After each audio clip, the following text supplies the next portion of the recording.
have come here to chew bubble gum and kick ass. And I'm all out of bubble gum.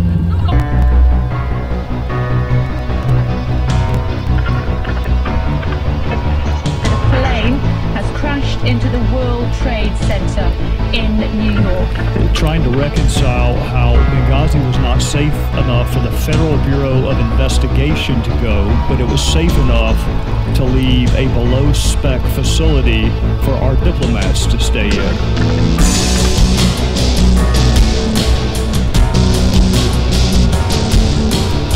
Ladies and gentlemen, boys and girls, children of all ages, welcome to the Bloviating Zeppelins Berserk Bobcat Saloon.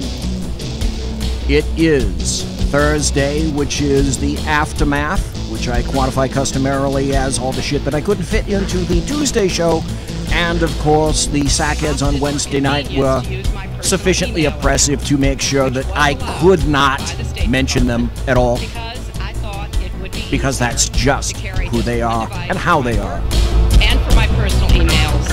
Hey, my favorite person. The State Department did not automatically save all departmental emails. I ask you, belly up to the bar. We have kept your seat, including Mary Brockman, who is in chat. Welcome to Mary. It's great to see you back. Biff is going to be a bartender tonight. He pours with the best of them. And, the lava lamp. My left, your right, is lighted.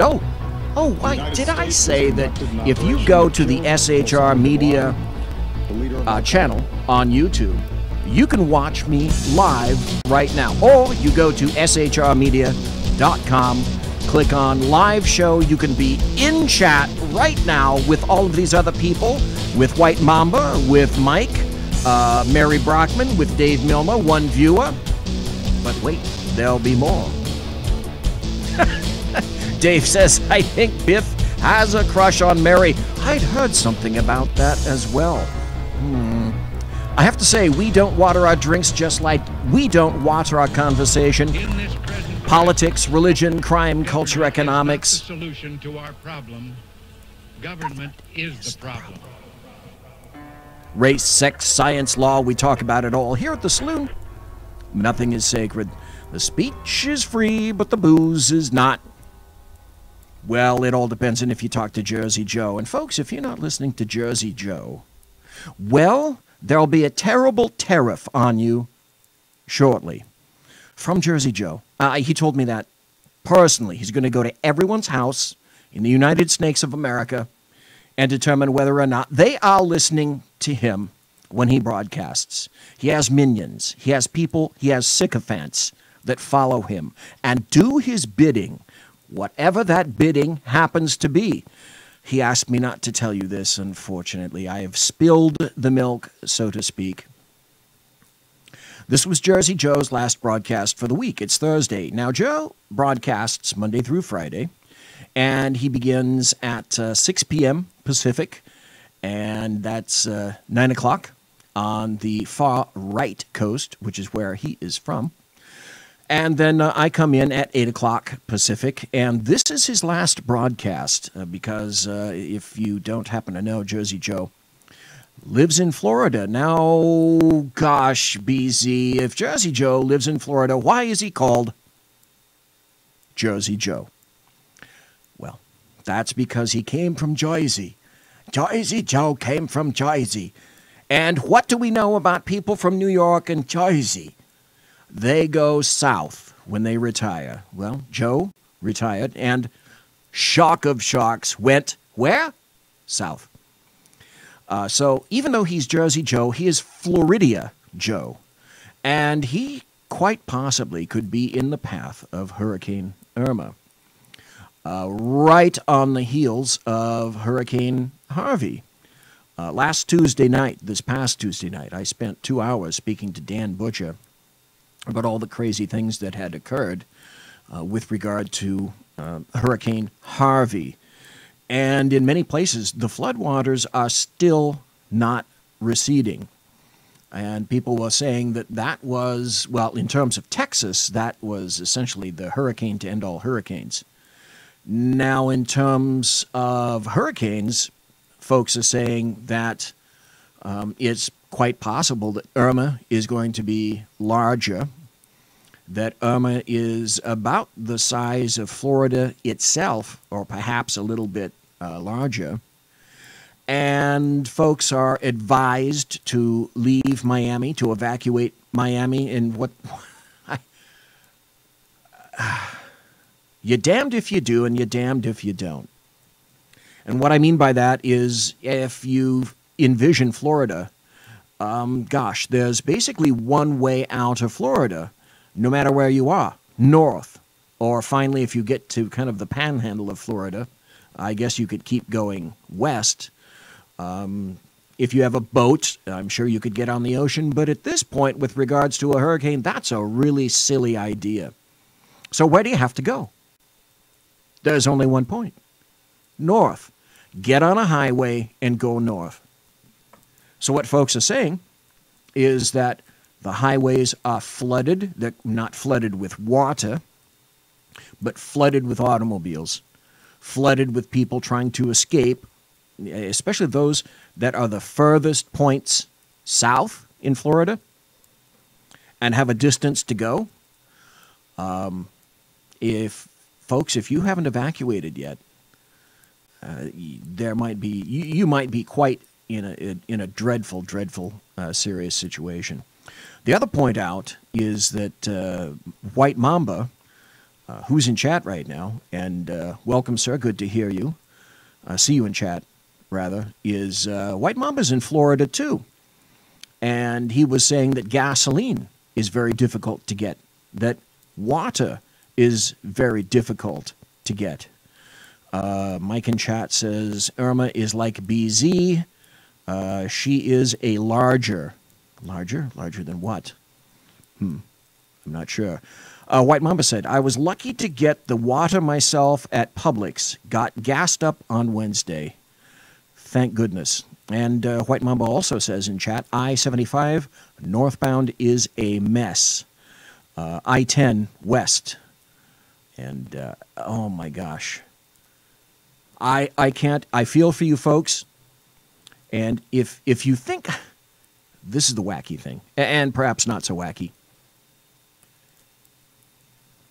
There isn't one portion of the United States that isn't affected by weather in some fashion, by natural events. So when people say, oh, it's climate change responsible for everything, well, let's see, is there a state that really is untouched by nature in some fashion? The answer is obviously no, not at all. The eastern seaboard is affected by hurricanes, certainly the southeast. The Gulf is affected by hurricanes. Go a little bit further north, and then you have tornadoes in the Midwest. Go up even further north, and if, by the way, Yosemite happens to cork off, you can be guaranteed that the Midwestern, or the middle of the U.S., is certainly going to be affected by something like that.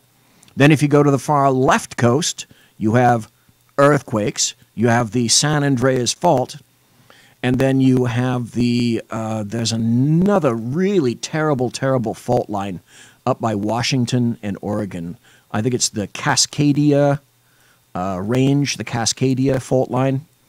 And they're surmising it's even larger and more overdue than anything that the San Andreas Fault can produce down in Southern California.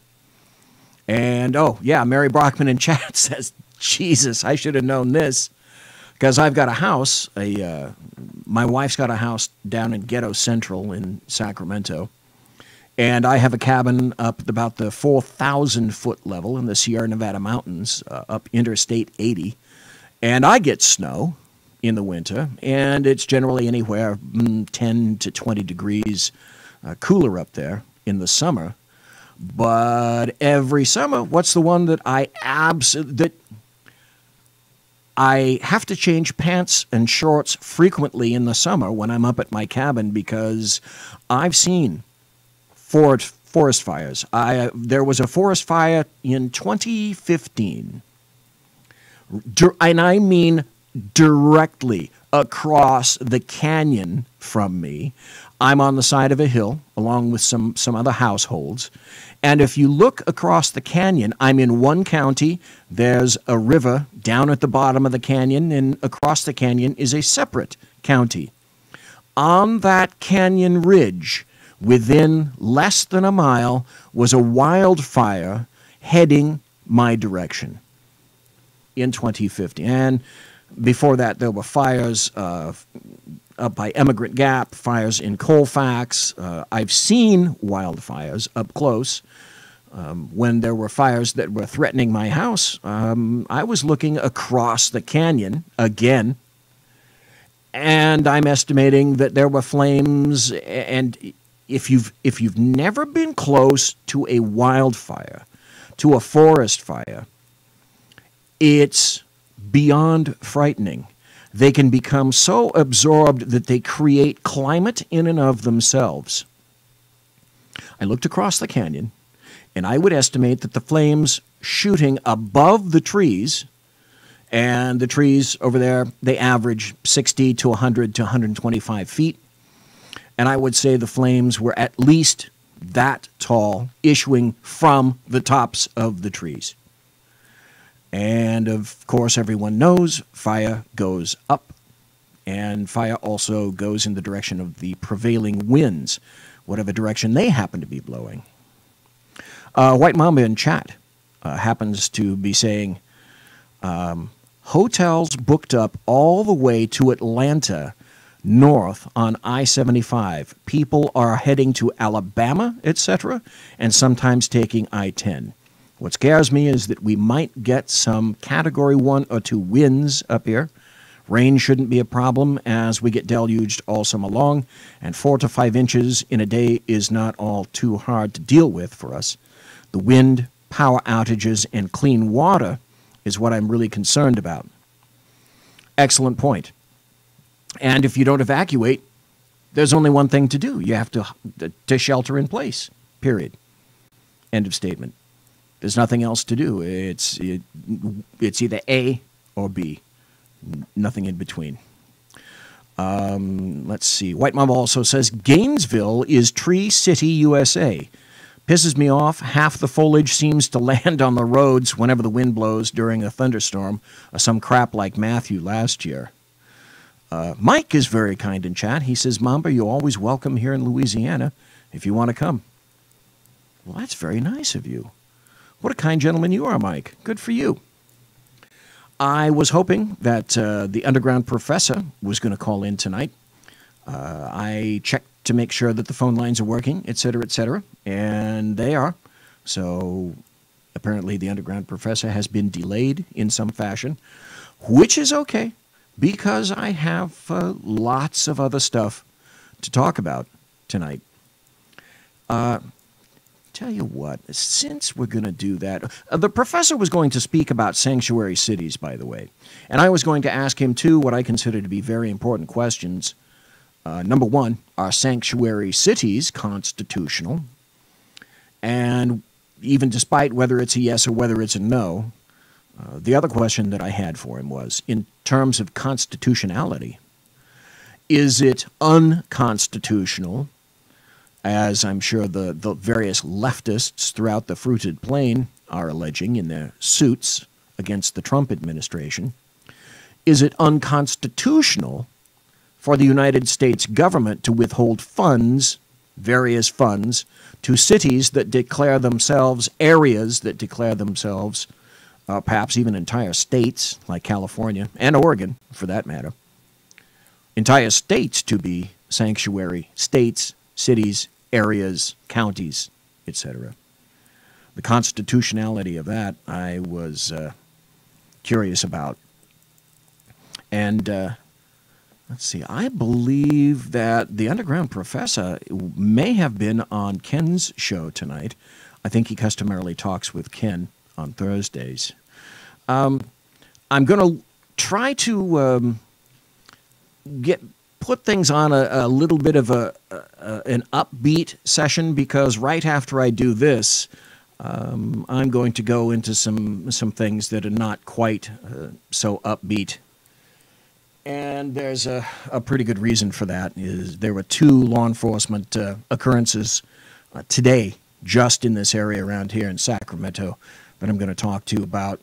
And unfortunately, neither one of them were good. But I'm going to tell you about silly shite right now.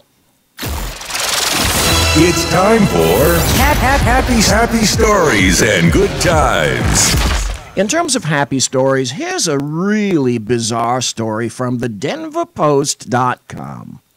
And the headline is this. I hope you're sitting down. Mary's in her embroidered chair and everybody else lean in, because here's the headline. Denver nurses suspended for opening body bag to admire man's genitals. 5 nurses at Denver Health Medical Center were suspended for 3 weeks. And again, I say, the stuff that I choose, it just sort of writes itself. 5 nurses at Denver Health Medical Center were suspended for 3 weeks after they inappropriately viewed a deceased patient's body and talked about it, a hospital spokesman confirmed to Denver 7 Investigates Tuesday. A tip. Get your mind out of the gutter, BZ. A tip to Denver 7 said the nurses disciplined admired the size of the deceased patient's genitals and at one point opened a body bag to view parts of the body. A hospital spokesman confirmed details of the incident. A different nurse heard one of the disciplined nurses make a comment in May that the nurse felt was inappropriate and reported it to hospital staff. Denver Health Medical Center spokesman Josh Rasmussen said, "How'd you like to have to be Josh Rasmussen and make some kind of announcement like this in public?" Because that would be like, I don't remember, there was a federal bureau back in D.C., and that spokesman, and I don't even remember the agency, but that spokesman had to get in front of the public and explain to the press why it was that they had employees that were shitting on the carpets in the public areas. I'm sorry, control yourself, BZ. Multiple staff members viewed the victim while he was incapacitated, including after he was deceased.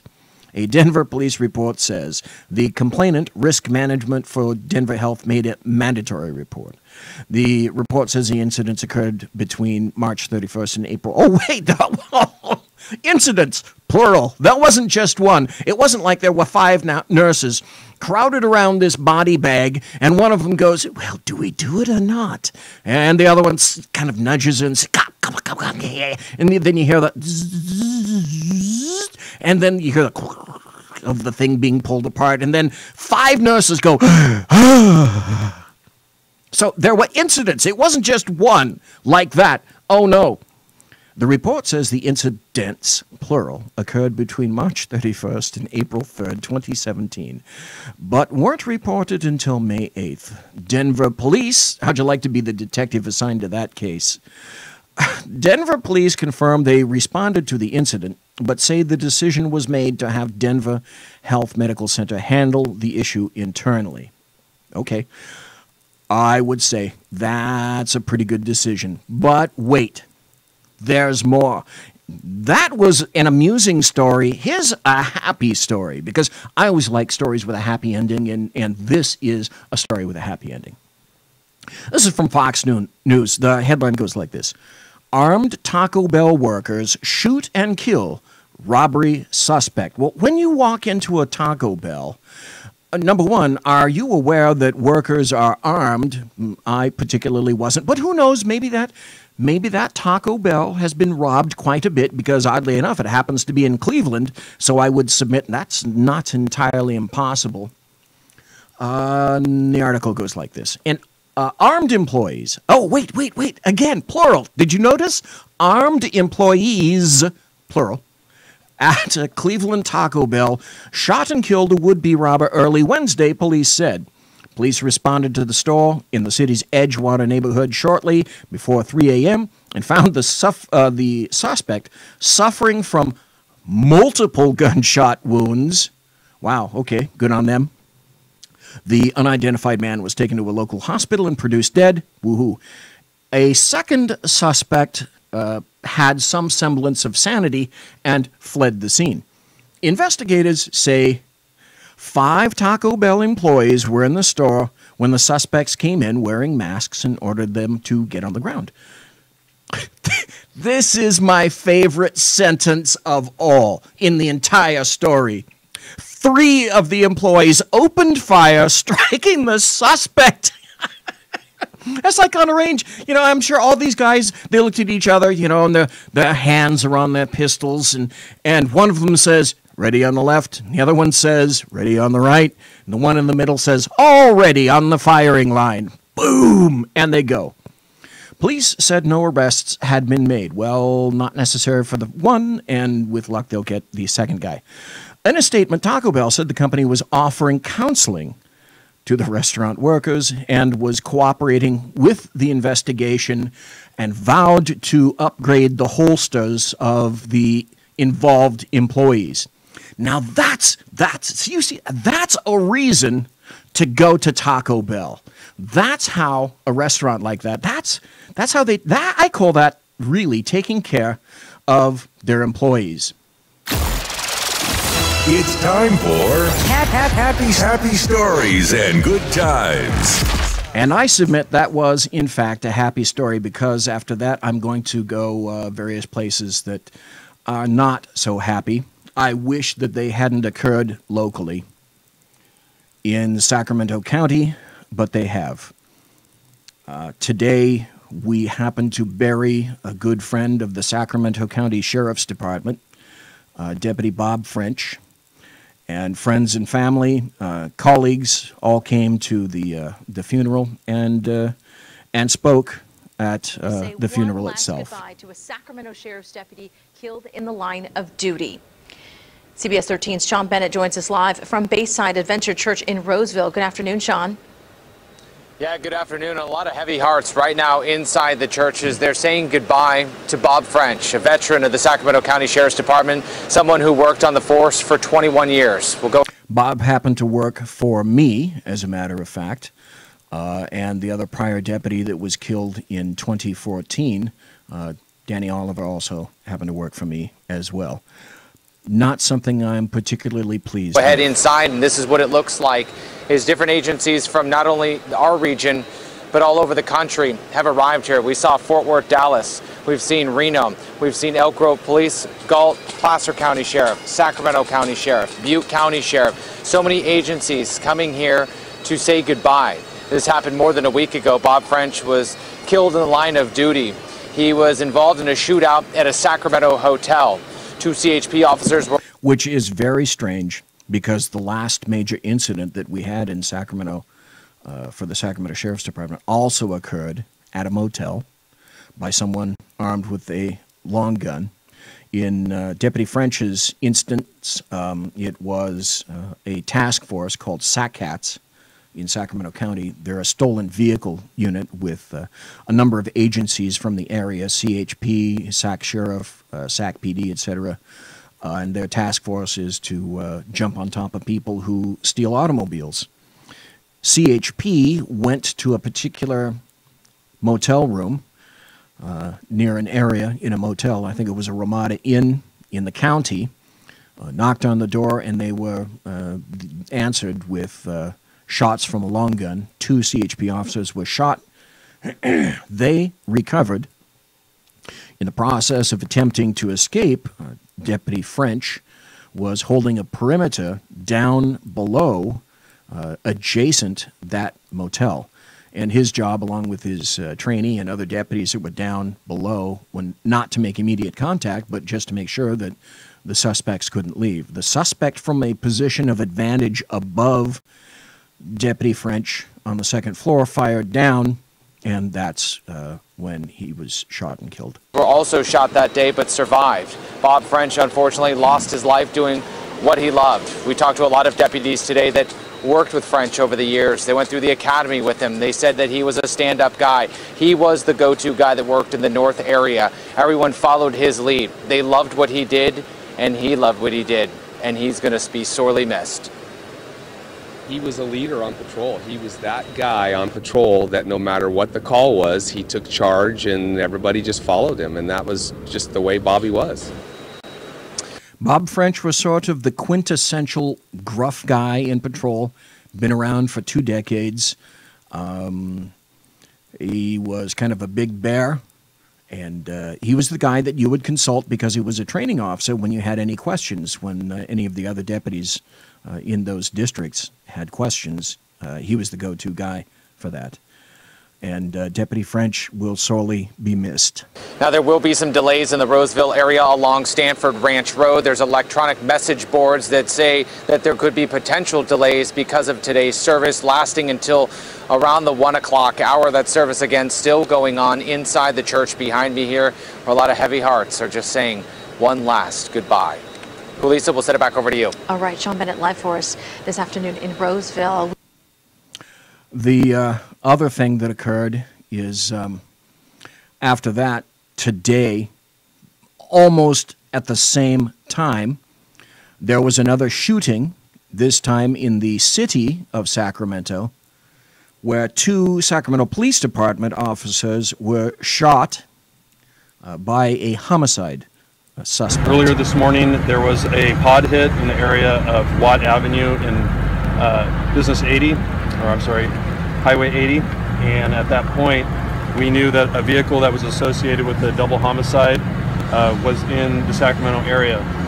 About 10:40 this morning, officers from the Sacramento Police Department observed the vehicle in question that was wanted in this case in the area of 65th and Fruit Ridge.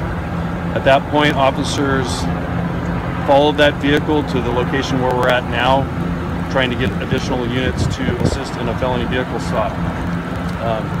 Let me back up real quick.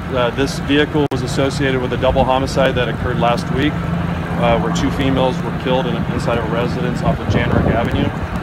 By the way, the 2 females that were killed were a mother and a daughter together. Back to where we're at.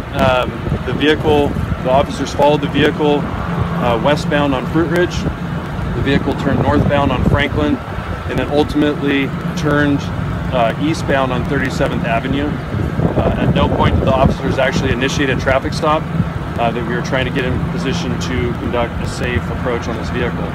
The vehicle pulled over on 37th Avenue. At that point, officers... What you're going to hear is, to me, what sounds like a purposeful ambush of these 2 officers who were just following and had not at this point lit up the suspect. They were waiting for more backup. Ambushes of police officers are up 167% just this year.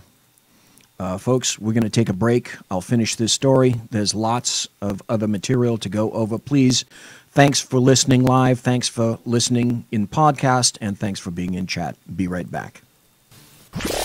Conservative media done right. You're listening to the SHR Media Network. Breaking news. According to the latest report coming out of SHR Media, a merchandise store to support both the Reaver of Common Sense and SHR Media has just been unleashed to the general public. Be forewarned that this site can be contagious and numerous items can be purchased to support the best news programming. Go to Reaver.one website and click on the store link to check out the merchandise. Hello, I'm Matt, a student at Hillsdale College. Here is Hillsdale President Larry Arnn on the continuing relevance of the Constitution. Many argue today that the Constitution is outdated because it addresses problems peculiar to the 18th century. Some parts of the Constitution do read rather quaintly. Consider the injunction against titles of nobility in Article 1, Section 9 of the Constitution. But is that so outdated?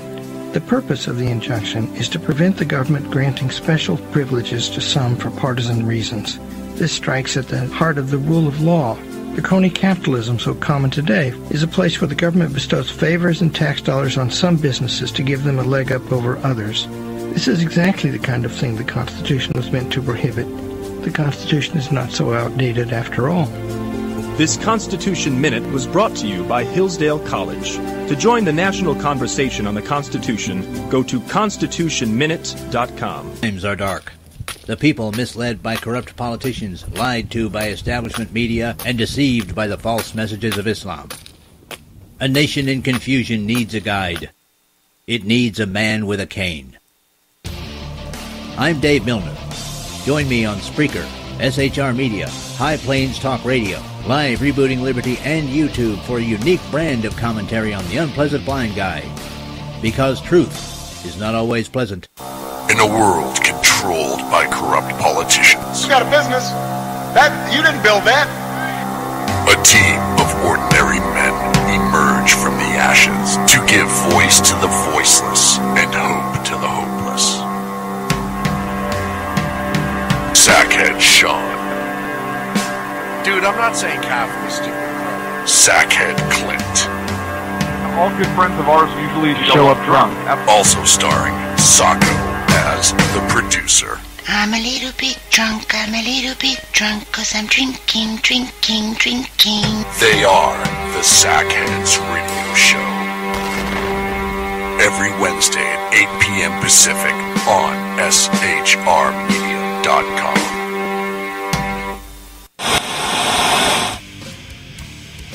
Beware, the Jersey Takeover is here. Every Monday through Friday, 11 a.m. to 1 p.m. Eastern Standard Time. You can catch the Reaver of Common Sense show, hosted by Jersey Joe, right here on shrmedia.com and highplains.dailynews.com. Only Jersey can deliver hell like no one else, so consider this your fair warning.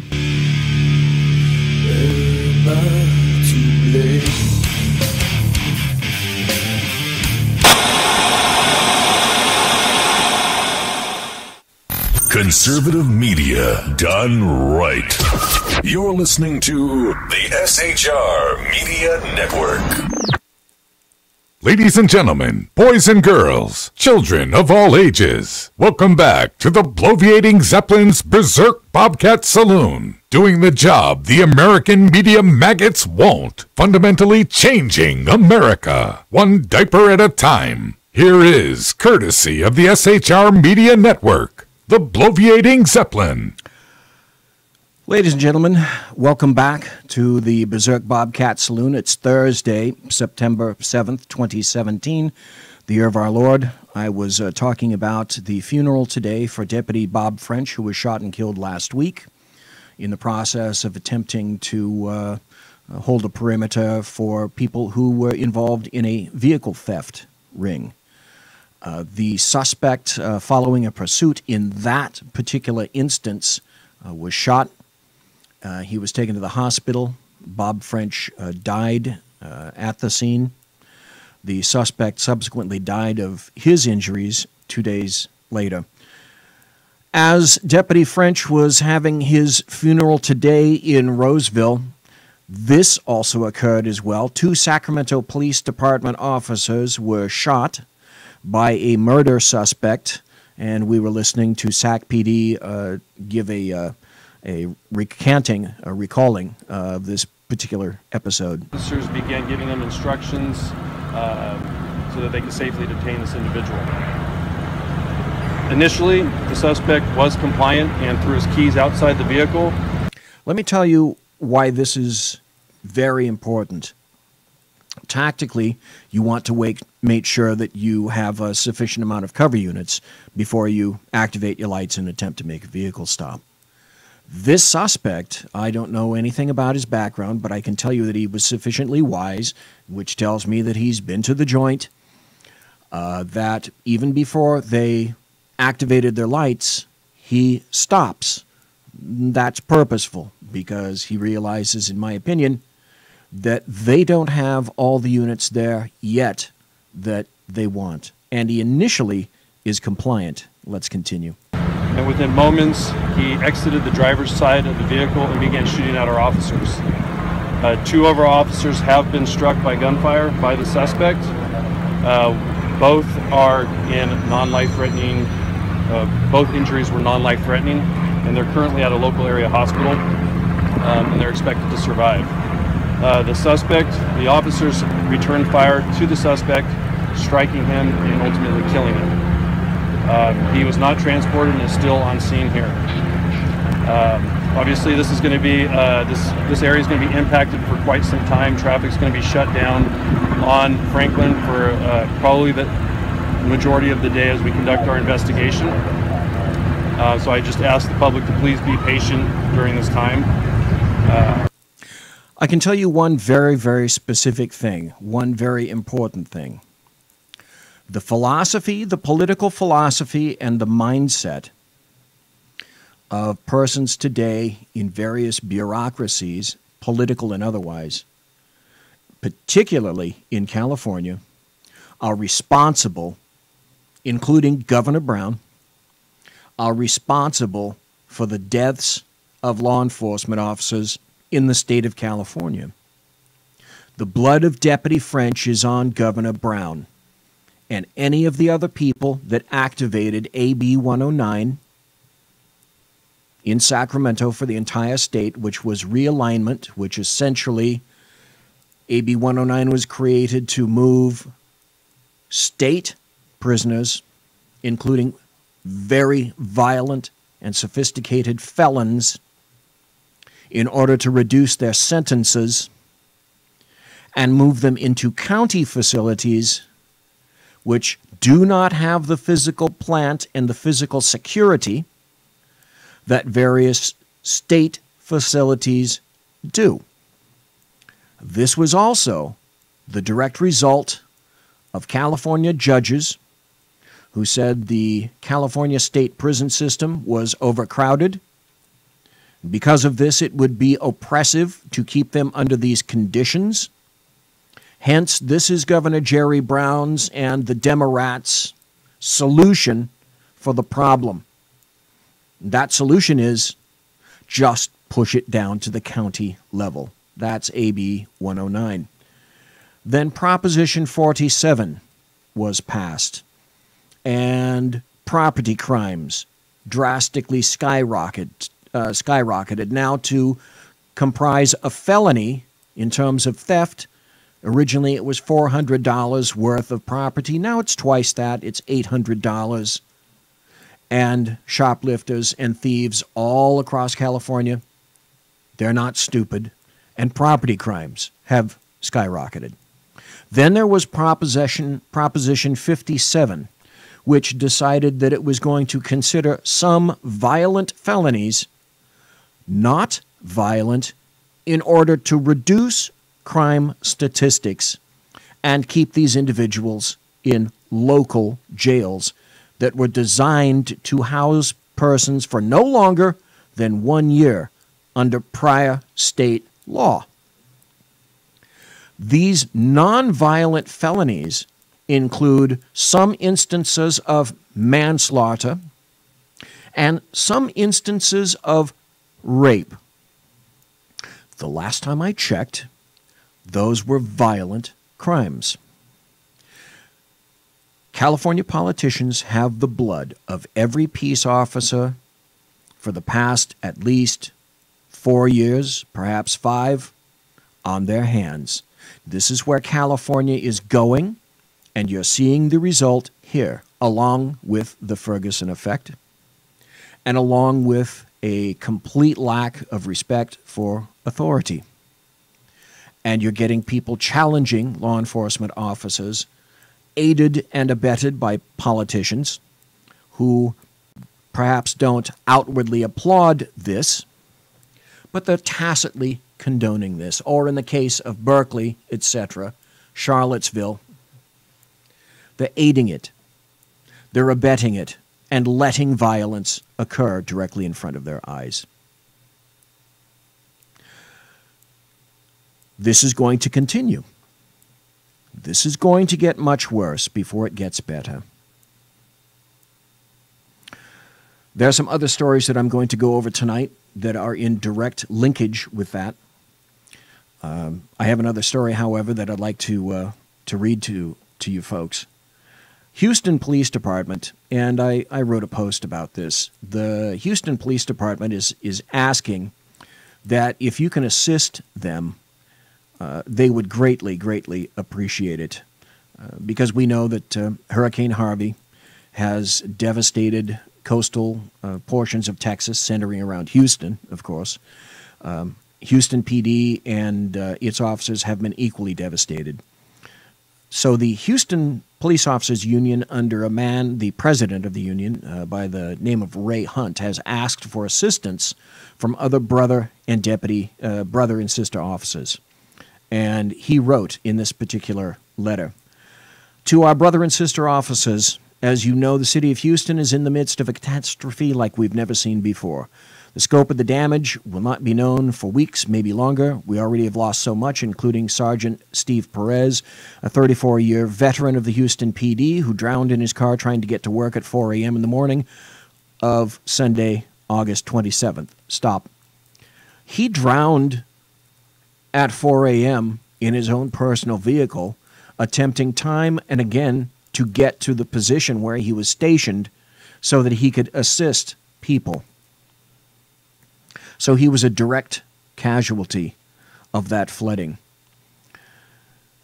If you're interested, and I pass this on to all my brother and sister law enforcement officers already, if you are interested, or if you have the time and or money, you can make a donation to Assist the Officer Incorporated. If you just insert those into your favorite search engine, and if you have the time and the inclination, you can do that. If you want to send them a check, you can go to my website and find the address. I'll mention it to you now. It's the Houston Police Officers Union, 1600 State Street, Houston, Texas, 77007. And or if you don't have any money and you're tapped out at this time, just send prayers and well wishes. Police are under the gun like I've never seen before in my lifetime. And I've been around, as people know, quite a long time. Then there was another issue that I discovered completely. Well, I can't say completely because I found the story. But it was remarkably uncovered throughout the rest of the United States. It was covered a bit in D.C. This is from the GatewayPundit.com. I'll wager that you hadn't heard about this because it also has to do with a former law enforcement officer. The headline is this: Federal security agent found dead. Body pulled from Potomac. The media is silent. Absolutely true. Federal agent Kurt Smolik was found dead after going missing on Monday.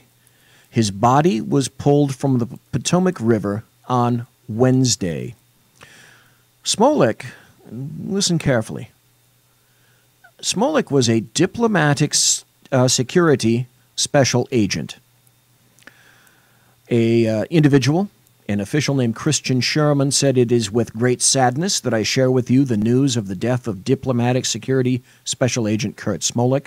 Kurt was found deceased today, and DS is working closely with local authorities to investigate the circumstances of his death. Please keep the Smolik family in your thoughts and prayers during this very difficult time." He was with Hillary Clinton. He was a State Department employee who was found dead. Remarkably uncovered by the media. After all this time, I don't believe in coincidences anymore.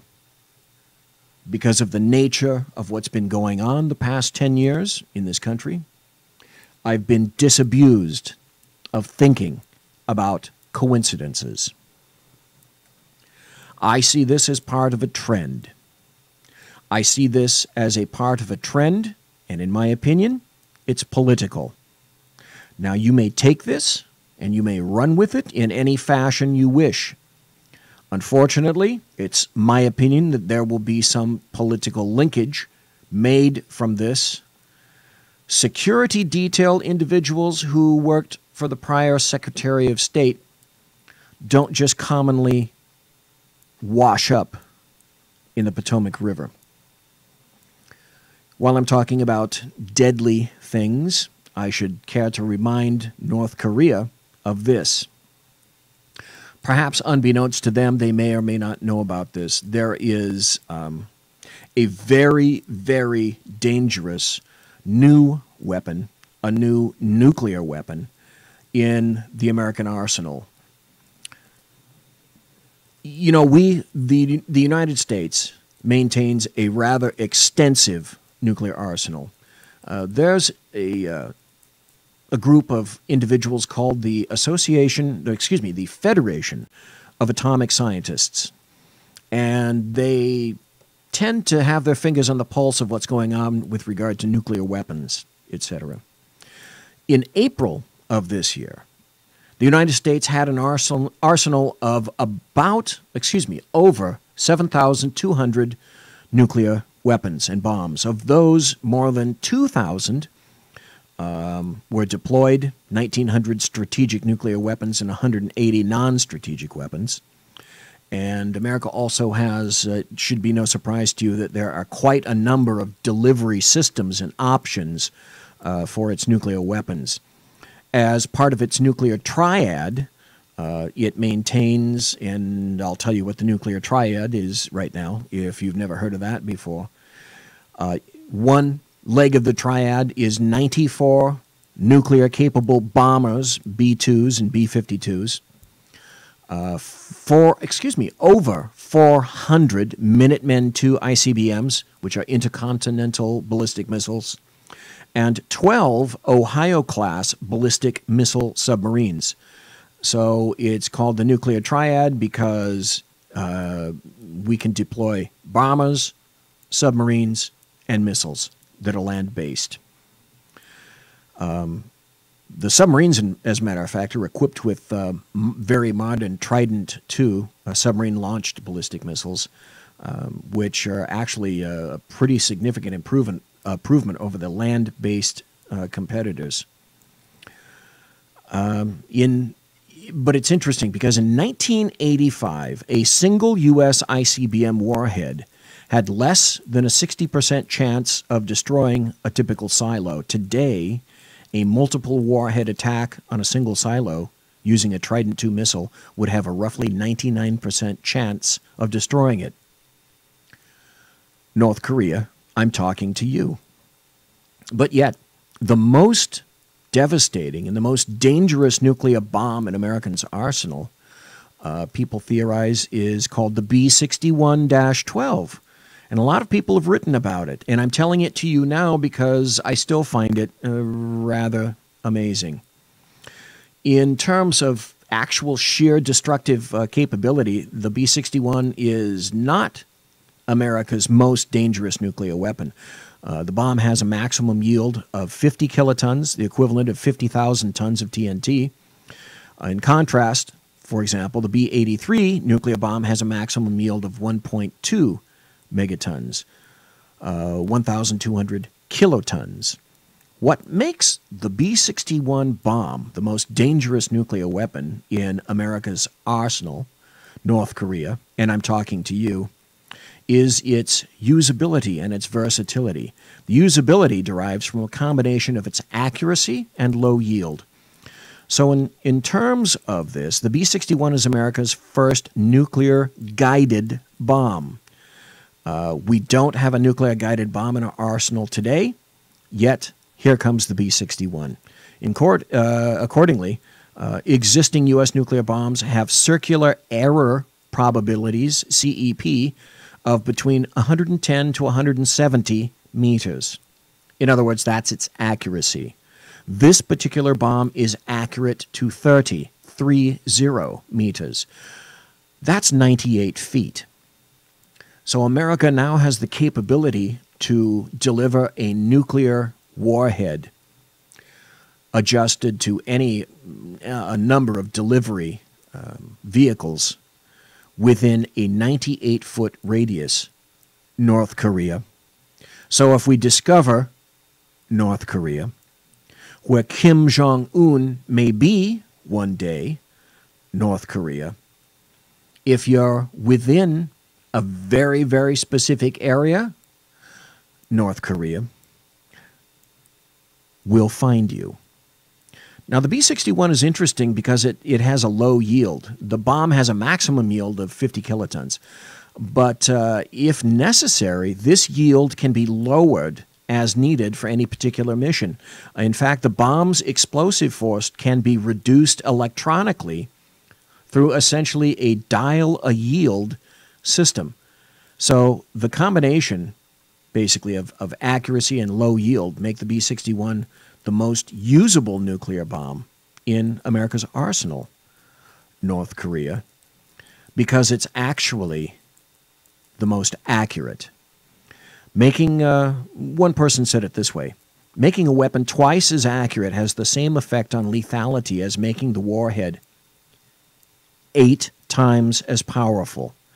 Phrased another way, making the missile, North Korea, twice as precise would only require 1/8 the explosive power to maintain the same lethality. Furthermore, radiological fallout operates according to Newton's inverse square law. So in practical terms, all this means is that the more accurate the bomb, the lower the yield that's necessary to destroy any specific target.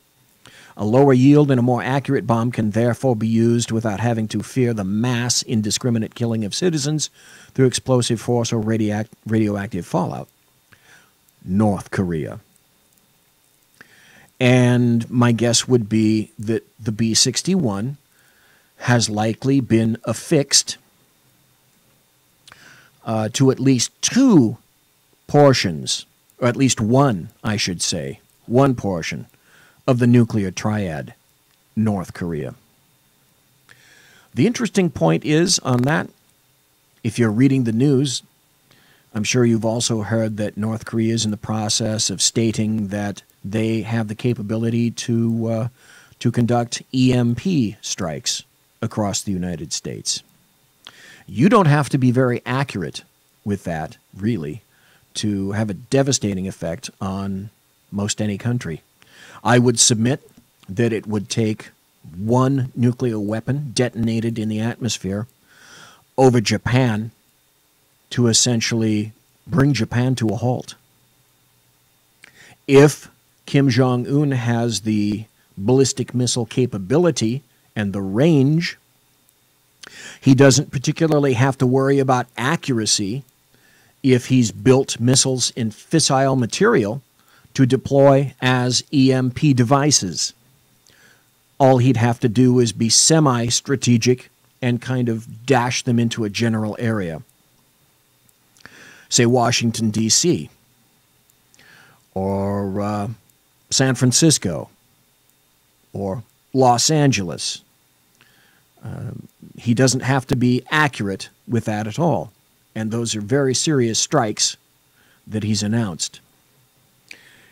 And, of course, the United States of America has not hardened its electrical system against EMPs, which is a very, very serious threat. I'll talk more next week about North Korea.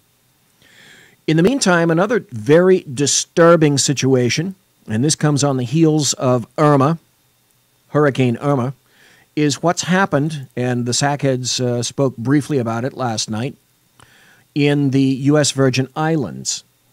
And I submit it's purposeful, it's disturbing, and it could be a very serious harbinger of things to come. The FederalistPapers.org wrote this. This is the headline. Virgin Islands governor signs order for confiscation of personal firearms ahead of Hurricane Irma. The Second Amendment provides that the right of the people to keep and bear arms shall not be infringed, but the Virgin Islands governor somehow sees a hurricane exemption to the supreme law of all U.S. land. As the Caribbean and United States prepare for the incredibly powerful Hurricane Irma, people everywhere from the Gulf Coast to the Carolinas are getting ready for possible impact. That includes the U.S. Virgin Islands, a territory where the governor has signed an executive order authorizing the National Guard to seize privately owned firearms, ammunitions, explosives, and property. I'm underlining that. Property. because, as everyone knows, the U.S. Virgin Islands is basically the first place one envisions when civil unrest and insurrection is at play, right? So because of the serious nature of the Virgin Islands, that means that during times of chaos and crisis, you have to confiscate weapons. Wrong. The last time I suspect anybody even thought about the U.S. Virgin Islands was whenever some millennial or Gen Zer thought about either Virgin Airlines or even knew what a hymen was. But the governor inflates his importance in the actual efficacy of the order unless the U.S. Virgin Islands is a veritable hotbed of crime, gangs, and violence, in which case the governor is massively negligent for allowing that situation to occur in the first place. Got about 2 minutes before the top of the hour break. Governor Kenneth Mapp signed the order on Monday ahead of the hurricane's landfall. The order allows the Adjutant General of the Virgin Islands to take personal property that it believes is necessary to protect the islands. That apparently includes residents' personal firearms, ammunition, along with whatever property is deemed necessary. Not just the outright confiscation of firearms, but the confiscation of any and all amounts of property. I see no limits placed on this. Are you fucking kidding me? No, sadly, I am not. A portion of that order, you can go to my blog and the whole letter is there. I've reprinted it entirely. Part of it says the Adjutant General is authorized and directed. This is very purposeful. Authorized and directed. As in, it's not a suggestion or a hint. This is, you will do it. The Adjutant General is authorized and directed to seize arms, ammunition, explosives, incendiary material, and any other property that may be required, any of the property that may be required by the military forces for the performance of this emergency condition.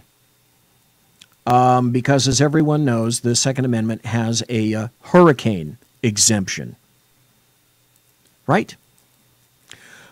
Trust me, I am not going to leave this one alone, and we're going to be talking about it when we come back. There'll be a break. Folks, thank you for listening live. Thank you for being in chat, and thank you for listening to the podcast. You are listening to the Bloviating Zeppelin's Berserk Bobcat Saloon here on the SHR Media Network and the High Plains Pundit Radio Network. Conservative media done right. You're listening to the SHR Media Network. Hey, it's Sean from the Sackheads Radio Show, also one of the owners here at the SHR Media Network. Are you opinionated? Have you ever wanted to do your own show? Have you ever heard somebody like the Sackheads and go, yeah, I could probably do that better? Well, now's your chance. Send me a 5-minute clip at sackheadsradio@gmail.com, and maybe you can be part of the SHR broadcasting team. sackheadsradio@gmail.com. Times are dark. The people are misled by corrupt politicians, lied to by establishment media, and deceived by the false messages of Islam. A nation looking for direction needs a guide. It needs a man with a cane. I'm Dave Milner. Join me on Spreaker, SHR Media, Pundit Press Radio, and YouTube through the SHR Media page for a different kind of commentary on the unpleasant blind guy. Because the truth is not always pleasant. In a world controlled by corrupt politicians, You got a business. You didn't build that. a team of ordinary men emerge from the ashes to give voice to the voiceless and hope to the hopeless. Sackhead Sean. Dude, I'm not saying Catholic, stupid bro. Sackhead Clint. All good friends of ours usually show up drunk. Also starring Sacco as the producer. I'm a little bit drunk, 'cause I'm drinking. They are the Sackheads Radio Show. Every Wednesday at 8 p.m. Pacific on shrmedia.com. The Bloviating Zeppelin He's Bigfooted enough radio shows to last a lifetime, courtesy of Sean, Clint, Ken, and Jersey Joe. Now it's time for him to waddle on his own 2 feet via the glorious SHR Media. Gird thy loins for the bloviating Zeppelin's Berserk Bobcat Saloon, coming soon to ossicles near you. Excelsior. Conservative media done right. You're listening to the SHR Media Network. Ladies and gentlemen, boys and girls, children of all ages, welcome to the bloviating Zeppelin's Berserk Bobcat Saloon, live and direct from BZ Sierra Nevada Airy in occupied California, doing the job the American media maggots won't, featuring right thinking from a left brain, working without a net and under an assassination order. Here is the bloviating Zeppelin. Ladies and gentlemen, boys and girls, children of all ages, thank you for listening to the bloviating Zeppelin's Berserk Bobcat Saloon this Thursday, September 7th. Because of the events that occurred today, the funeral of Deputy Bob French, and we had 2 SAC PD officers shot during the same hour as the funeral today. I'm not really what you would call in an ebullient mood. Thanks, folks, for being in chat. Thanks for listening. Thanks for listening in podcast. And in the chat room, this very interesting article was brought up by White Mamba. We were talking about Hurricane Irma. White Mamba happens to be in the way of this Hurricane Irma coming in. Jersey Joe is potentially in the way as well. I don't know if Mike in Louisiana, whether you might receive some semblance of impact from this. But here's an article from thegatewaypundit.com, courtesy of White Mamba. Paul, thank you. The headline is this: ISIS supporters celebrate Hurricane Irma. Quote, may Allah drown the enemies of Islam. Woohoo. Positive. Thank you, Islam. Appreciate it. Hurricane Irma is a monster Category 5 storm churning in the Atlantic Ocean with sustained winds reaching north of 185 miles an hour. It's the biggest hurricane ever recorded in the Atlantic. ISIS supporters are celebrating the dangerous hurricanes heading towards the United States, claiming, quote, crusaders deserve the punishment. Oh, but the irony continues because, interestingly, the liberals are also praying for President Trump's Mar-a-Lago resort in Palm Beach, Florida, to be destroyed by Hurricane Irma. Some liberals were hoping Trump and his family were inside of Mar-a-Lago as the hurricane destroys the place.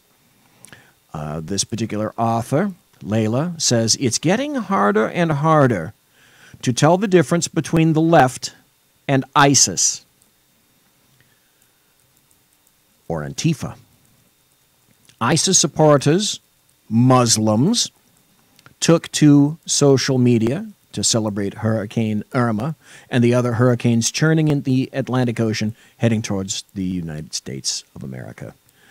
There's a pro-ISIS Facebook page. Well, hey, if you've had your content removed by Facebook or Twitter because you're a conservative, let your heart not be troubled by this, knowing that a pro-ISIS Facebook page exists over you, greater priority. That page is called the Monotheist page, and it shared the Media Studies Center page, which confirmed the Hurricane Irma will make landfall in the U.S. And the caption, that specific caption reads, may Allah drown the enemies of Islam and force them onto their knees, subdued and humiliated, defeated and scattered. So, there you go. There's your First Amendment rights held up by Facebook. In the meantime, Facebook decides and Twitter both decide that they're going to trample rights of those who happen to be conservative. Now, I was talking previously about the Virgin Islands and the governor there, the incredible governor who apparently has an R after his name. Let's go back a little bit. Remember, this is not the first time that firearms confiscation measures have been implemented in response to a storm. After Hurricane Katrina, and I'm going to point this out, police confiscated firearms from quite a few people in New Orleans without any due process of law. I spoke about that then. I wrote about that then. And despite their inability to cope with the resulting mayhem several days after the storms passed New Orleans, officials ordered the confiscation of lawfully owned firearms from city residents. Apparently, there is a Second Amendment exemption just for New Orleans. In a September 8, 2005 article, the New York Times described the scene stating, quote, local police officers began confiscating weapons from civilians in preparation for a forced evacuation of the last holdouts still living there. Police officers and federal law enforcement agents scoured the city carrying assault rifles, seeking residents who had been holed up to avoid forcing eviction. Yeah. I'm lying my arse off. There is no Second Amendment exemption for the purposes of a hurricane or any other exigent situation. So, as a result of this, thank God, now, from thehill.com, NRA threatens legal action over Virgin Islands firearm confiscation order. The National Rifle Association, the NRA, is threatening legal action to stop a seizure of guns and ammunition by U.S. Virgin Islands Governor Kenneth Mapp. Ahead of Hurricane Irma, the group said Tuesday. People need the ability to protect themselves during times of natural disaster, said Chris Cox, executive director of the NRA's Institute for Legislative Action. This dangerous order violates the constitutional rights of law-abiding citizens and puts their lives at risk. I say this in 2005 and now in 2017. This is purposeful. This is incremental. Hello, frog meat, slightly warming up to a boil pot. Let's place a little bit of historical significance about the issue, okay? Remember, as some instructors used to say to me in various classes in university, you may see this material again, or contrast and compare. So you gotta, at this point, hand me my blue book. I remind you of this. New Orleans Mayor Ray Nagin signed a similar order in 2005 amid the destruction from Hurricane Katrina, allowing the seizure of private weapons, which the NRA opposed in a federal court. Congress later passed a bill supported by the NRA and signed by President George Bush, banning future seizures of weapons during emergencies. Stop. That's a law. Abrogated by that governor in the U.S. Virgin Islands. So what he is doing is illegal. I wish I had it. I don't. I just didn't have time to do it today. I may next Tuesday. That governor came on Tucker Carlson last night and made mouth pablum and did not have any specific answers and said, well, basically, these were suggestions to the National Guard. They didn't really have to do it. That's not what the order says, because it is an order. It isn't a suggestion or a hint, and it's very specific about what it is that he wants taken. So apparently, Governor Mapp is well and truly that ignorant and that dictatorial, and has purposely forgotten that order. Would I be right to suggest to some of you that that might be no mere oversight? I think it is. No mere oversight. It was a human drama with emotions and tensions running high. Patty Connie is still trying to recover physically and emotionally. They really did a number on me. From the day police forced her from her home. It was traumatic. All of a sudden, they were banging on the front door, the side door, and the back door. They said, let us in. Patty tried to explain. She was on dry land, she had plenty of food and water, and didn't want to abandon her dogs. But it didn't matter. If you see 6 or 8 police that look like linebackers pushing you in a corner, you're in shock. I'm saying, look at all my food. I got plenty of food. They kept pushing me back. And Now stop just for a second. I've been sent through social media accusations that I am absolutely anti-police and that there need to be some excuses for the actions of police. People who know me, because I've said it and will continue to say it, I retired after 41 years in law enforcement. I didn't do that and stay there that long because I was completely disinterested in law enforcement. I stayed there because I enjoyed doing what I was doing. I was accomplishing something, and I felt dedicated. And that's sort of a self-serving statement, but there you go. That's the way it is.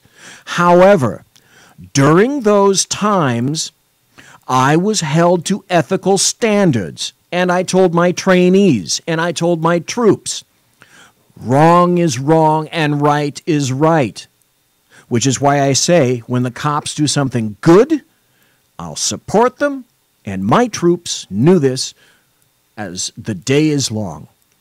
You do something wrong, and I'll call you on it. I was expected to comport myself ethically and logically, and I expect the same reaction from law enforcement all across this nation. And they know. San Jose, Berkeley, Charlottesville, UCDPD, you know what's right and you know what's wrong. Let's continue. And ended up like this. Then, Patty showed them a small revolver she was carefully holding in the palm of her hand. A camera crew was there to capture what unfolded next. I said, it's not even loaded. You can't see this, but there are 3 law enforcement officers jumping on top of what appears to me to be about a 70 to 80-year-old woman who's rather frail. Wow, I hope they feel real good about that. Because if she hasn't shot them at that point, and this has been going on for a number of minutes in terms of the contact, why are you doing this? And I dropped it on the floor. You got a gun? Well, they punched me in the face. Look at my black and blue marks. Look at what they did to me.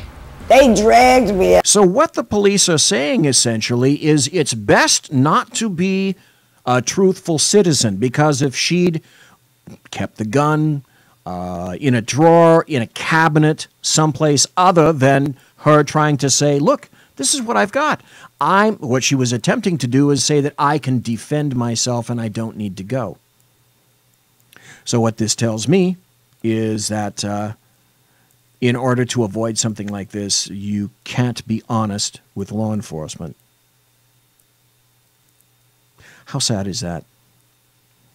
Let's go one video and for you guys one audio cut further. Did you hear this? Did you read of this? Likely not. Government pointing live weapons at civilians in times of flooding. At minimum with .223 caliber long guns. To what end? Okay. Were you anticipating nothing but looters or drug dealers? I would hope that there's more to the story. This is during Hurricane Katrina, when they went door to door confiscating firearms. This is from ABC World News, September 8th in 2005. That includes New Orleans, where today authorities stepped up their efforts to empty the city. Bob Woodruff is there again tonight with an extraordinary human drama unfolding. Bob? That's true, Elizabeth, and good evening from New Orleans. Here, the police and the National Guard find themselves in a very difficult position tonight to try to carry out an order to force people from the city without actually using force. Today in New Orleans, they got a lot tougher on the holdouts. Police department, anyone home? Not only the flooded areas, but New Orleans' driest and wealthiest neighborhoods, too.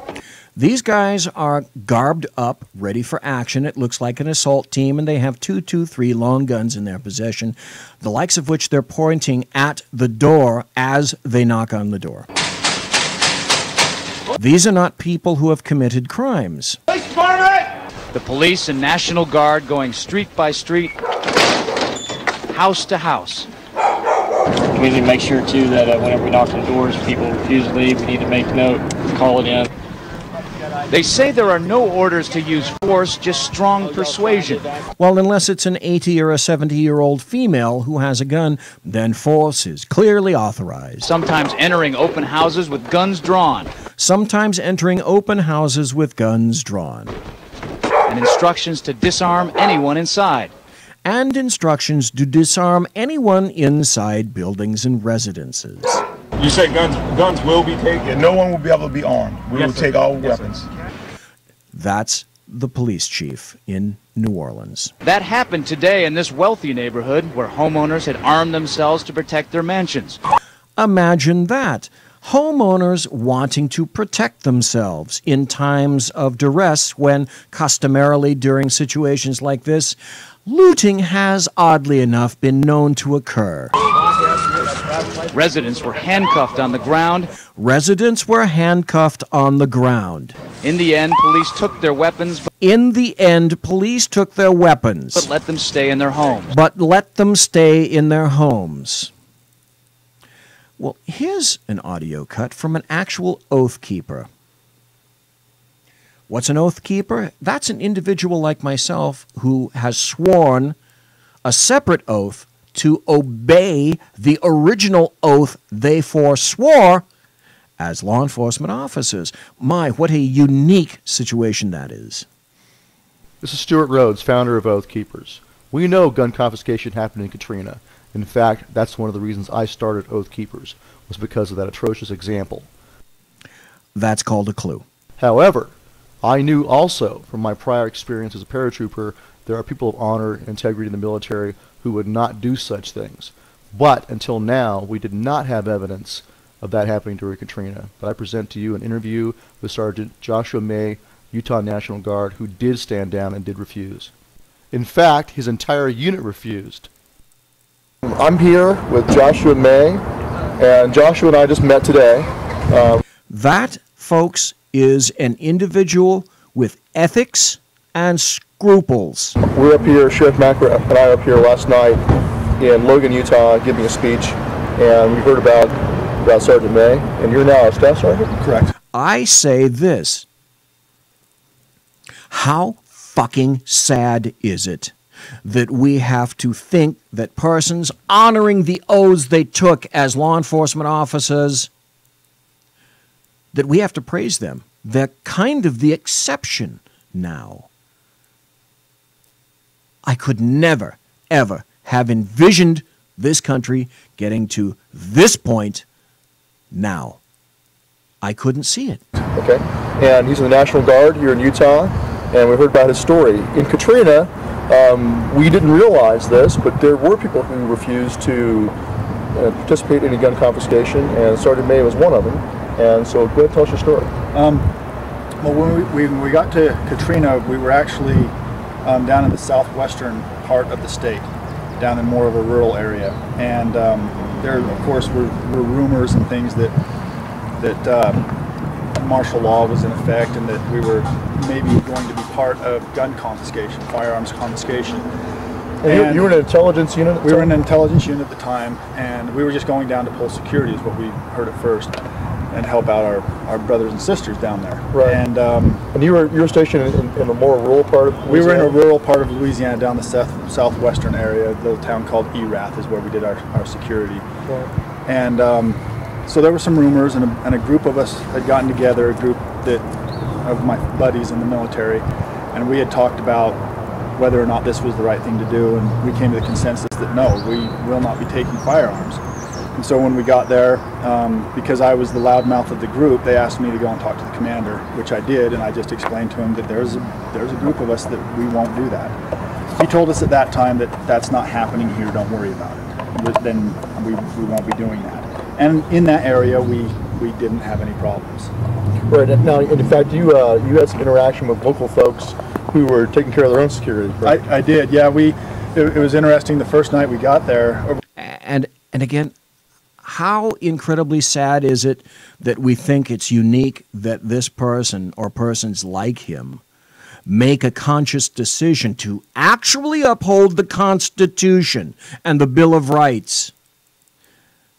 They're becoming more rare these days. Well, it ran into these folks. They were meeting on the front lawn of one of the homes. And when we came up the first time, they were really standoffish, and it took a few days and maybe a week to get them to actually open up to us. And what they were actually doing is they would meet and say one of their neighbors was having stuff pilfered or taken away from the place because, you know, fridges are big items on the FEMA credit card.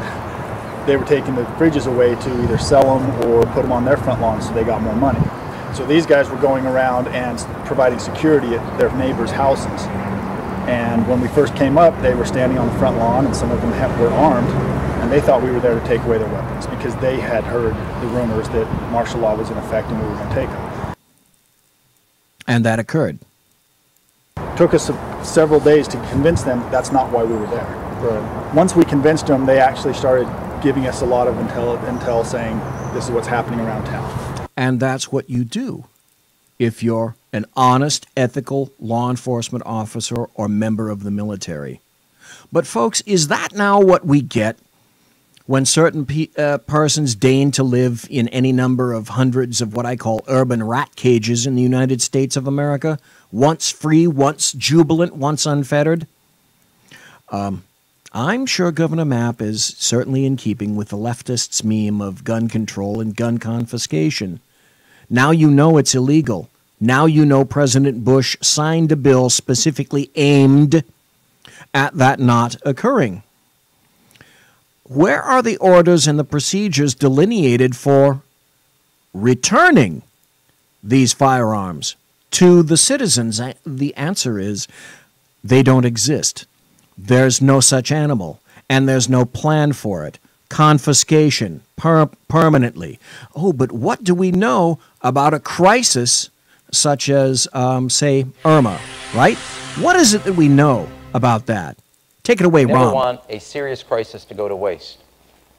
And what I mean by that, it's an opportunity to do things that you think you could not do before.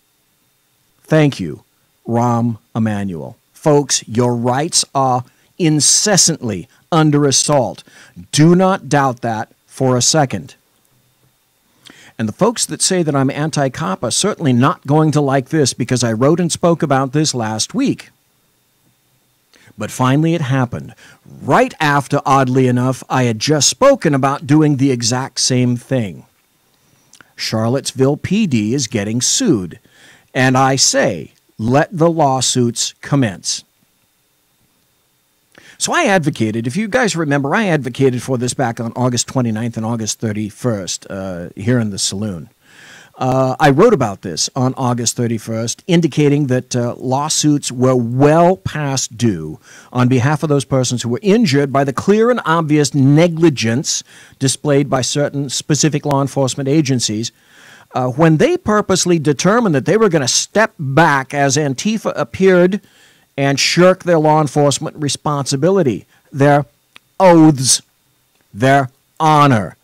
Then Laura Ingraham picked up my mantra on Tucker Carlson on his show later in the week, last week.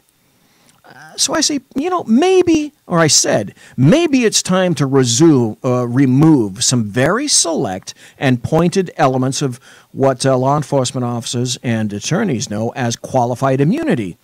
And that's the kind of immunity that is commonly granted to law enforcement agencies.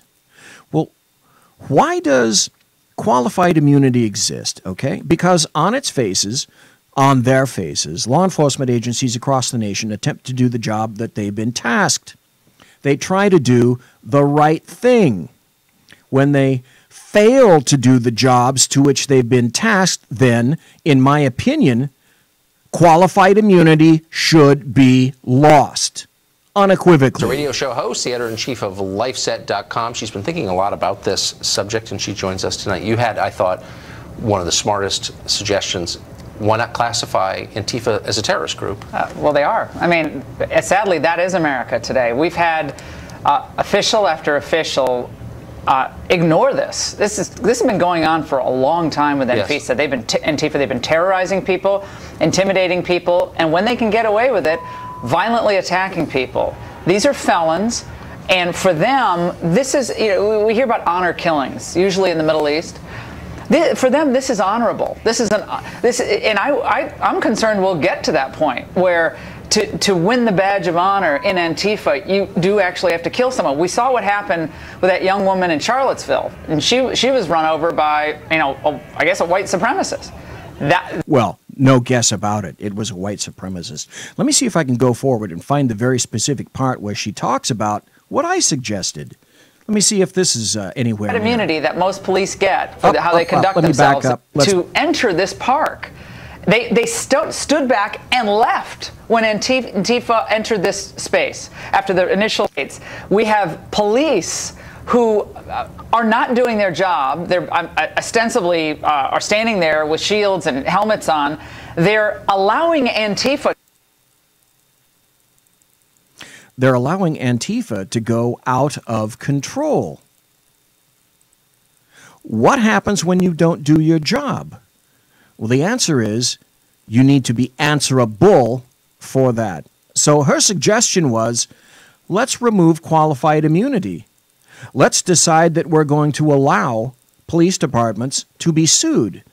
So that's to say leftist law enforcement agencies and their masters will not change their stripes and begin to do the jobs to which they've been tasked unless, in my opinion, they're sued within inches of their lives. They have to be made to pay, and they must be made to bleed. Why, BZ? Why? I'll tell you why. I had to obey the law.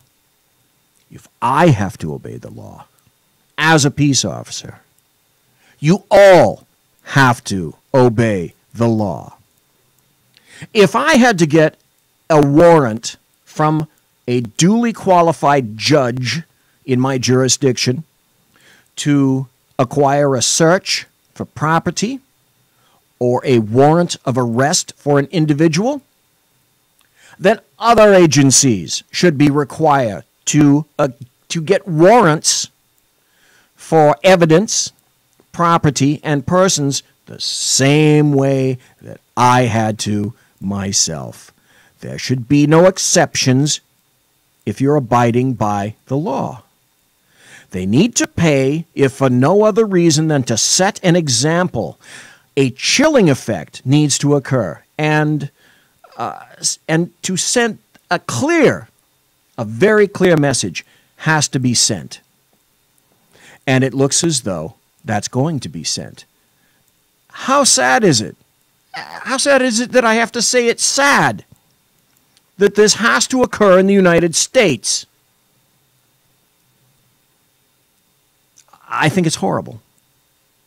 I'm sorry this is not a uplifting show tonight, but it needs to be said by someone who performed for a long time lawfully as a peace officer in the United States of America. Conservative media done right. You're listening to the SHR Media Network.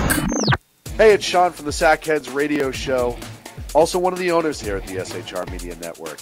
Are you opinionated? Have you ever wanted to do your own show? Have you ever heard somebody like the Sackheads and go, yeah, I could probably do that better? Well, now's your chance. Send me a 5-minute clip at sackheadsradio@gmail.com, and maybe you can be part of the SHR broadcasting team. sackheadsradio@gmail.com. Times are dark. The people are misled by corrupt politicians, lied to by establishment media, and deceived by the false messages of Islam. A nation looking for direction needs a guide. It needs a man with a cane. I'm Dave Milner. Join me on Spreaker, SHR Media, Pundit Press Radio, and YouTube through the SHR Media page for a different kind of commentary on the unpleasant blind guy. Because the truth is not always pleasant.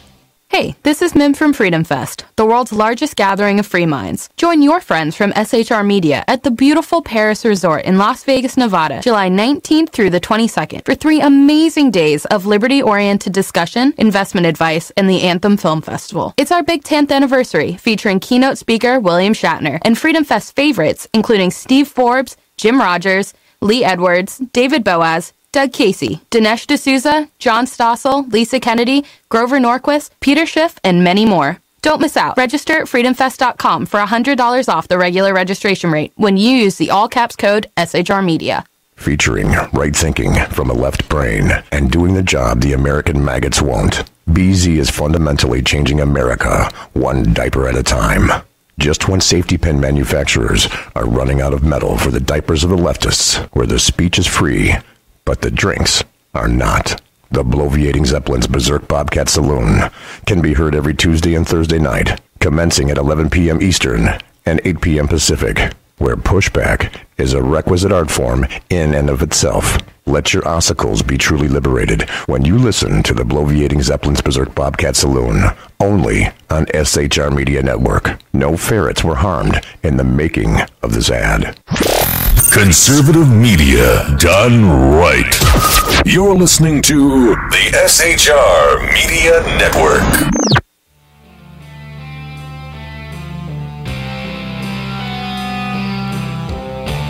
Ladies and gentlemen, boys and girls, children of all ages, this is the final segment of tonight's show. It's Thursday, September 7th, the year of our Lord 2017. You're listening to the Bloviating Zeppelin here in the Berserk Bobcat Saloon. Thank you for lingering. It's very late night talk radio. I wish that the underground professor had appeared tonight. I had a couple of questions for him. I can only hope that perhaps, well, he's okay because, as a matter of fact, he was in Texas having some very difficult times because of Hurricane Harvey. So I have to say, I don't know what happened to the professor, but I pray that he's just fine and doing well. We were talking about lawsuits, and now people have decided that they're going to sue Charlottesville PD for failing to act. That's essentially the gist of the lawsuit. And so I've been advocating for this. If I had to obey the law, then everybody else in law enforcement needs to obey the law.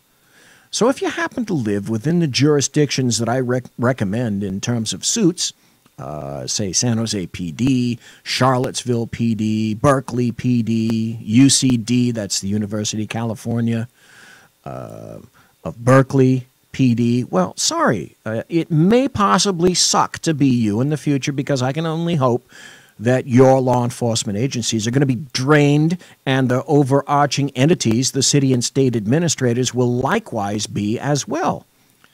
I submit, for change to occur, there has to be pain. There must be loss, and there have to be consequences. Well, BZ, for what? That sounds so harsh. For not doing your damn jobs. But listen to this. This is from a CBS station. It questions, yet attempts to justify Berkeley PD's non-reactive responses. Are you kidding me? Well, the answer is no. Standing by his police officers after this weekend's brawl started when supporters of President Trump gathered for a rally and then clashed with counter-protesters. But police standing nearby did not do much to stop the violence. Oh, yes, and there's video of it for all to see of them doing exactly that. Nothing. As riots and people are getting injured and hurt directly in front of their fucking faces. KPIX5's Phil Mateer found out the laid-back approach is fallout from a past protest. Phil? Yeah, that's part of it, Ken. You know, usually when we're in Berkeley and we're talking about police and demonstrations, the debate is over whether or not they overreacted. This time, it's whether they did enough. Here's the story. It was quite a scene Saturday with both pro and anti-Trump demonstrators throwing punches. But it was the image of Berkeley police standing by on the sidelines, apparently doing nothing, that has people asking just how free is free speech in Berkeley these days. And for people on the left coast, in leftist radio stations and media outlets like this in the Bay Area to even ask that question. is rather astounding. It was a crying shame that these people were allowed to have at it at each other like that. Phoebe Sorgan, a former Berkeley Peace and Justice Commissioner with the city, was there the afternoon and for the whole melee. And she spoke with police in the scene as well. They said there weren't enough of them, but come on, the police had riot gear, they had boots. Okay, stop. Bullshit. Bullshit. Bullshit. Unmitigated bullshit. They didn't have enough police. Really? Did you stop and take weapons from these people as they approach the protest area? Other law enforcement agencies do that. Oh, and allied agencies, when you know that there's some shite about to erupt, what do thinking law enforcement agencies do? Oh, that's right, they ask for assistance. And other law enforcement agencies provide it. And they come up with a plan to which they all agree because they all subscribe to intelligence information about where these fucktards are going to go, where they're going to show up. So it's not for lack of information and not for lack of preparation. Oh, they were all gowned up, they were. And they were standing back. So when they say or suggest that there wasn't enough of them, well, then if it's true, shame on them for being stupid. They had helmets, they had billy clubs. But police spokesman Mathai Chaco says it wasn't that clear-cut. We had some people who came out for injuries. We treated them for injuries, and they went back in. It's not the first time that police tactics have come under question in Berkeley. Last month, UC Berkeley exploded in a violent protest over the scheduled appearance of right-wing commentator Milo Yiannopoulos, as the university police stood back. This is America. This is America.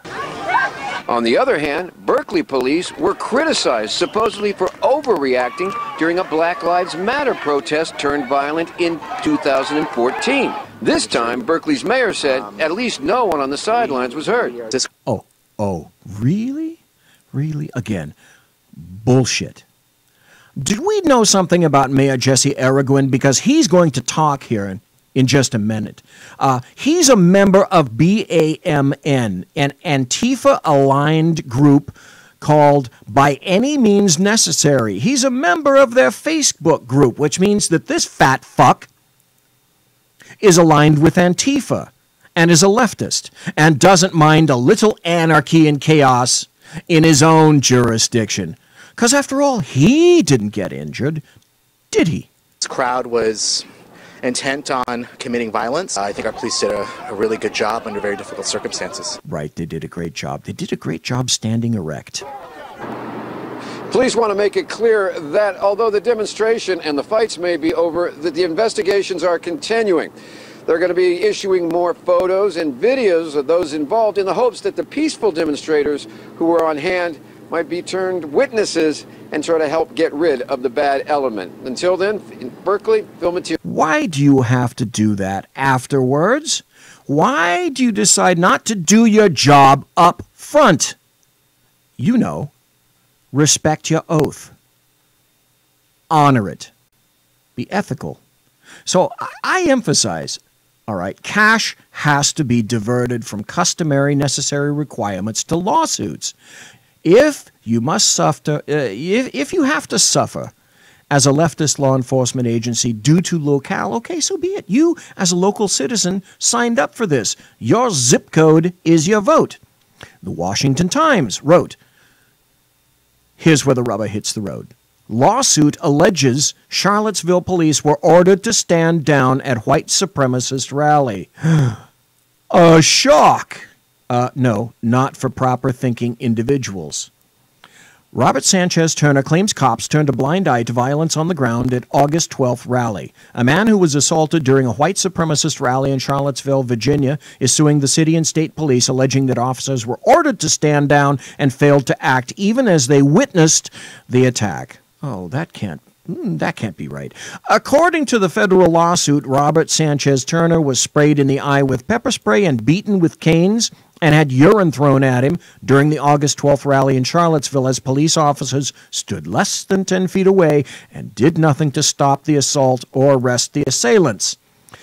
Quote, by commanding their subordinates to stand down while hundreds of white supremacists and their sympathizers assaulted and seriously injured counter-protesters, these defendants were essentially accessories to and facilitators of unconstitutional hate crimes, states the lawsuit, a copy of which was obtained by the Washington Times. Nexus Curidades attorneys, which filed the lawsuit in U.S. District Court for the Western District of Virginia, is expected to announce additional details about the case. This is just one lawsuit, but I ask, okay, please let it grow and become a national debate. From thehill.com, report, lawsuit to target Charlottesville police over rallies violence. And so on. But that's just one case, okay? In my opinion, on frankly the wrong side, because the greatest number of potential suits exist on the side of, say, Patriot Prayer. Remember them? In Berkeley, or those who are not Antifa friendly. That's a vast, untapped megabucks source for attorneys. But I have to ask, okay, why?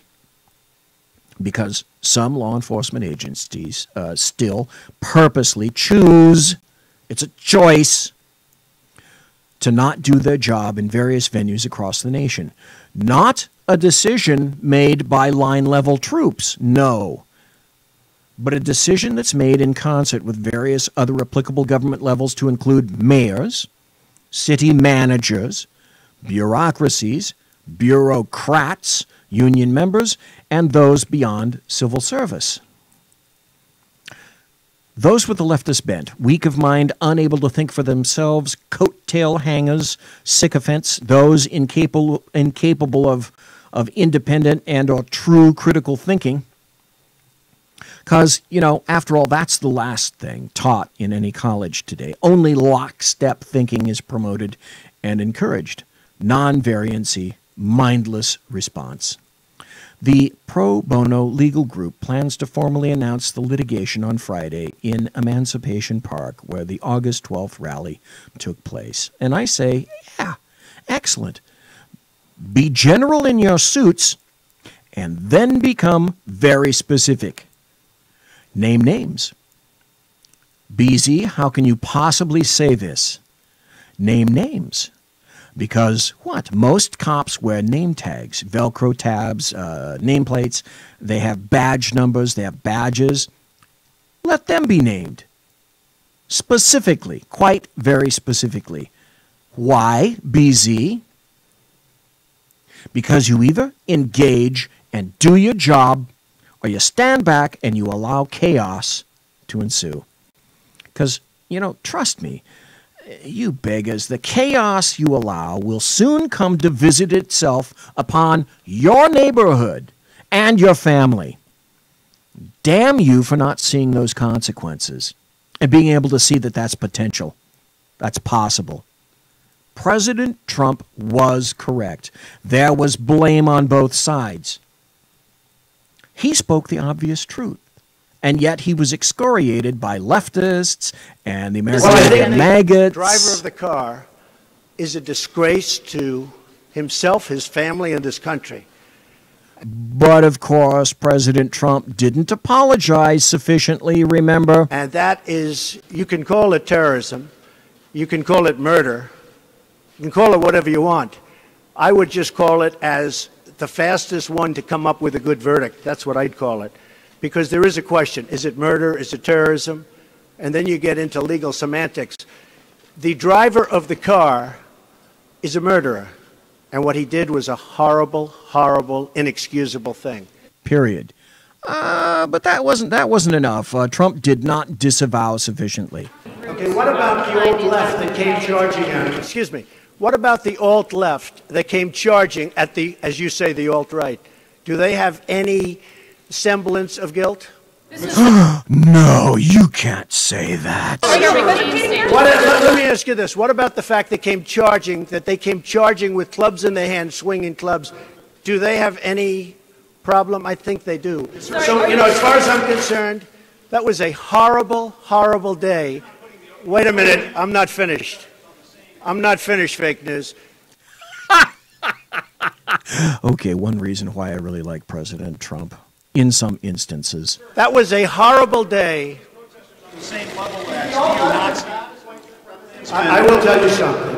I watched those very closely, much more closely than you people watched it.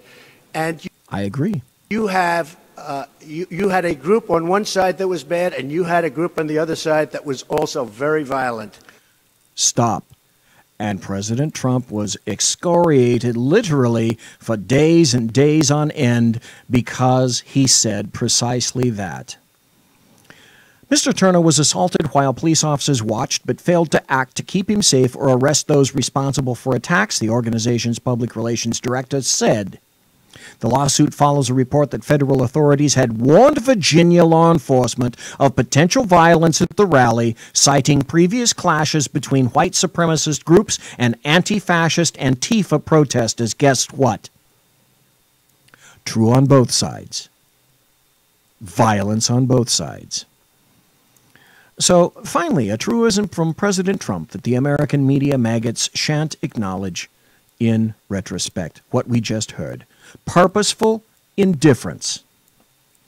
And qualified immunity? In these instances, when we find law enforcement not obeying the law, not abiding by the rules, purposeful indifference. Qualified immunity removed. I say, go RICO. In California, go 182 PC of the California Penal Code. That is a conspiracy because it's linked. Not a coincidence, it's linked. I also suggest go 42 USC 1983. That's called a 1983 action, a deprivation of civil rights. The situation is screaming for it. It has to stop. Name agencies, name administrators, and then name very specific individual officers, which happens in the lawsuits involving the police, doesn't it? You have to be responsible. You must be responsible. Go for broke. Break them down, bankrupt them, make them bleed. When you don't do your job, there are consequences. I had them. I had to obey the law. What makes you fuckers, and I call you fuckers, that don't obey your oaths in these jurisdictions, what makes you different from me? Why do you not have to obey the law? Where were any of the good sergeants who said, this shit has got to stop, and it's not going to happen in front of my eyes anymore, and I'm going to do something about it, and weighed in? Because as I said before, you get one good sergeant to do that, and a lot of other people are going to back you up and begin to do their jobs. What do we know? We know one very important thing. There are many, many more Antifa assaults on our fundamental rights to occur in the future. Got about 10 minutes left. Let's talk about one very interesting vote that occurred. There were 17 Republicans who decided that they were going to vote against Harvey and the debt ceiling bill. And that occurred today, as a matter of fact. And this is from the dailycaller.com. Republican senators were the only ones to vote against a measure to advance a bill that would provide emergency relief funding to the victims of Hurricane Harvey and temporarily raise the debt ceiling and fund the government through mid-December. Let's name names. The 17 senators include Senators Bob Corker of Tennessee, Deb Fischer of Nebraska, Ron Johnson of Wisconsin, Jerry Moran of Kansas, Pat Toomey of Pennsylvania, Steve Daines of Montana, Jeff Flake of Arizona, James Lankford of Oklahoma, Rand Paul of Kentucky, Michael Enzi of Wyoming, Lindsey Graham of South Carolina, Mike Lee of Utah, James Risch of Idaho, Joni Ernst of Iowa, Chuck Grassley of Iowa, John McCain of Arizona, and Ben Sass of Nebraska. Lawmakers voted 80 to 17 in favor of sending the bill back to the House for renegotiations on Thursday. The Senate's vote comes off the heels of the measure passed in the House Wednesday, which allocated $7.85 billion for Hurricane Harvey relief funding with near unanimous support. Stop. Why am I mentioning this? It's the job of our government to put politics aside every once in a while and do the right thing and allocate that $7.85 billion for Hurricane Harvey relief funding. Then someone decided it would be a wonderful idea to put in that bill the debt limit. And so politically, someone decided, a series of someones decided that they were going to politicize a spending bill for victims. Hello, Congress. Hello, House. Hello, Senate. This is why you're despised. Your approval ratings are lower than whale snot at the bottom of the Marianas Trench. And you deserve it. You can't put that aside for just a moment to create a bill with nothing else in it. Nothing else that just supports the people that need your assistance. RTFN. Right the fuck now. But no, you can't do that. You have to politicize it.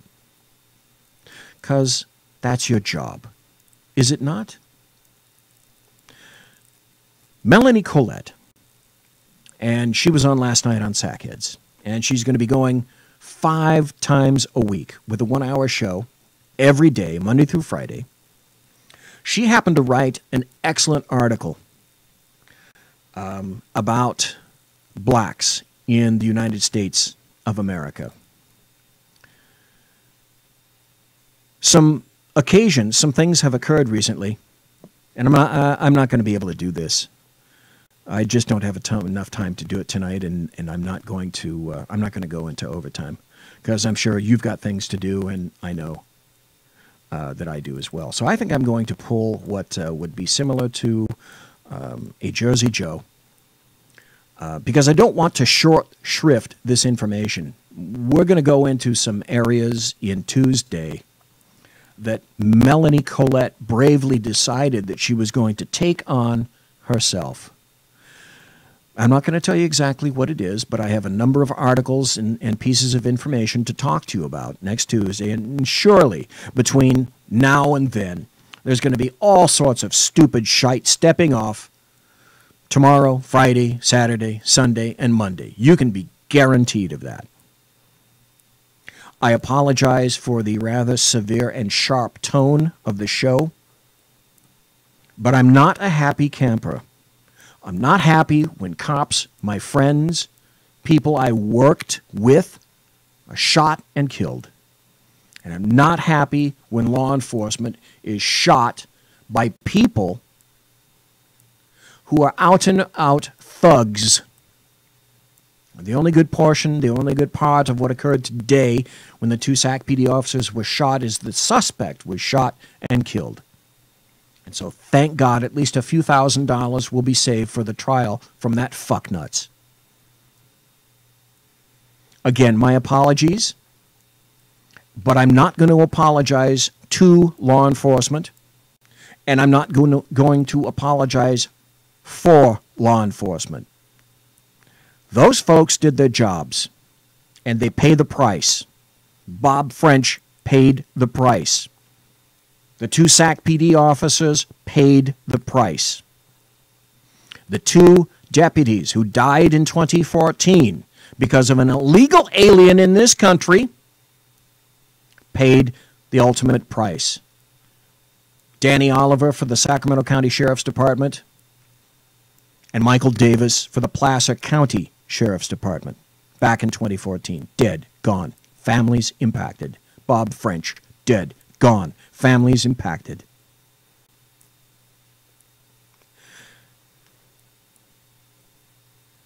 I miss you all. Mein Chef! Er ist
quiet down now and get some sleep. Good night, everybody. Good night, Mama. Good night, Ben. Good night, everyone. Good night, Mama. Good night, Daddy.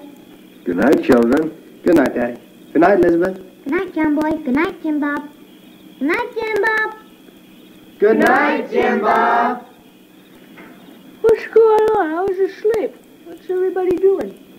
Good night, Good night, Jim Bob.